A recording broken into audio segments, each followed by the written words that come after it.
دجالی تہذیب کے اثرات پوری دنیا میں اس وقت پائے جاتے ہیں، اور اجتماعی سطح پر سیاست کا میدان ہو، معیشت کا میدان ہو اور معاشرت کا میدان ہو، اس حوالے سے بھی ایسی دجالی تہذیب کے جو وحی الہی کی تعلیمات کے برعکس پروان چڑھتی ہے، اس کے اثرات ہم پوری دنیا میں دیکھ رہے ہیں۔ مسلم معاشروں میں ہم دیکھتے ہیں کہ سیاسی سطح پر دین اسلام کی تعلیمات کے برعکس جمہوریت کا ایسا نظام کہ جس میں وحی الہی کی تعلیم کے برعکس معاملات طے کیے جاتے ہوں، یہ اثرات مسلم ممالک میں بھی نظر آ رہے ہیں۔ معیشت کے حوالے سے دیکھ لیں تو سود کا دھندا، جس کو دین اسلام نے اللہ تعالیٰ اور اس کے رسول علیہ الصلوۃ والسلام سے اعلان جنگ قرار دیا، یعنی ان کی طرف سے اعلان جنگ ہے ان کے لیے جو سود کے معاملات کریں، یہ بھی مسلم معاشروں میں ہمیں نظر آ رہا ہے۔ گویا کہ مغربی تہذیب، دجالی تہذیب، اس کے اثرات اجتماعی سطح پر، سیاسی میدان میں، معیشت کے میدان میں مسلمان معاشروں میں بھی نظر آ رہے ہیں۔ اب دین دشمن عناصر اور وہ لوگ کہ جو مال کے دیوانے ہیں اور اس کی خاطر مخلوق خدا کو جس طرح چاہے استعمال کر کے اپنی تجوریاں بھرنا چاہتے ہیں، ان کا یہ پروپیگنڈا بھی ہے،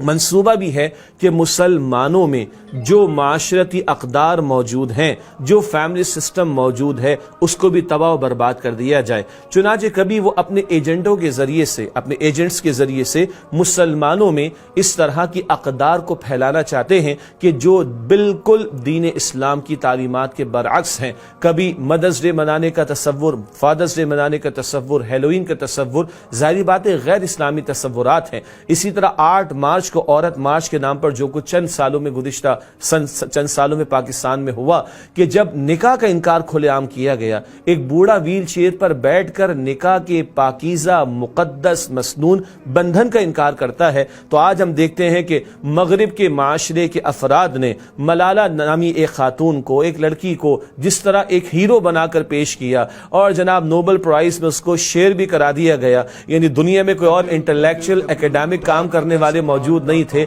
یہ ایک لڑکی ان کو میسر آئی ہے۔ تو اب تو کھل کر بات سامنے آ رہی کہ کس طرح کا ڈرامہ رچا کر یہ سارا کچھ ہمارے سامنے پیش کیا گیا۔ آج اسی لڑکی کی زبان سے اس طرح کی باتیں ایک انٹرویو میں سامنے آ رہی ہیں کہ نکاح کی آخر کیا ضرورت ہے، ہم ساتھ بھی رہ سکتے ہیں، وہی پرانے نعرے بے خدا تہذیب کے، we are not married but we are living together انا للہ و انا الیہ راجعون۔ اس سے آگے کی باتیں بھی ہیں جس کو کہنے کی، دہرانے کی حاجت نہیں ہے۔ دین اسلام معاشرت کے حوالے سے رہنمائی عطا کرتا ہے، گھر کو بنانا اور اس کو سنوارنا اس کی تعلیم عطا کرتا ہے، نکاح کا پاکیزہ بندھن عطا کرتا ہے تاکہ نسل انسانی کا قافلہ آگے بڑھتا رہے، تاکہ لوگوں کی حیا محفوظ رہے۔ حیا محفوظ ہوگی تو ایمان محفوظ ہوگا، نبی کریم صلی اللہ علیہ وآلہ وسلم کی تعلیمات کے مطابق۔ لیکن آج مغرب کے وہ معاشرے، وہ بے خدا تہذیب کے ماننے والے، وہ مال کے دیوانے کہ جو کسی الہامی تعلیم کے تو پابند ہونا نہیں چاہتے، وہ مسلمانوں کو بھی چاہتے ہیں کہ وہ ان کے نقش قدم پر چل پڑے۔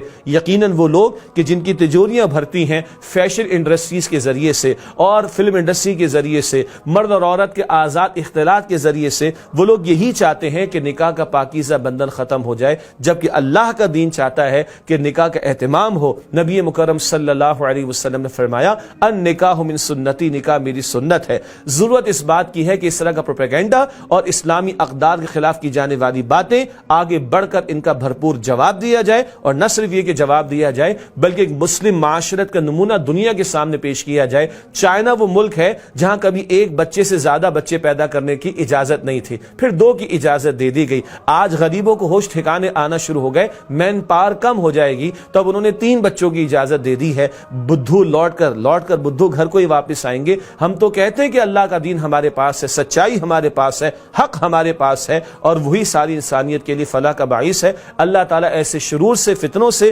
اور پروپیگنڈوں سے ہم سب کی حفاظت فرمائے، اور دینی اقدار کی حفاظت اور ان پر استقامت ہم سب کو نصیب فرمائے۔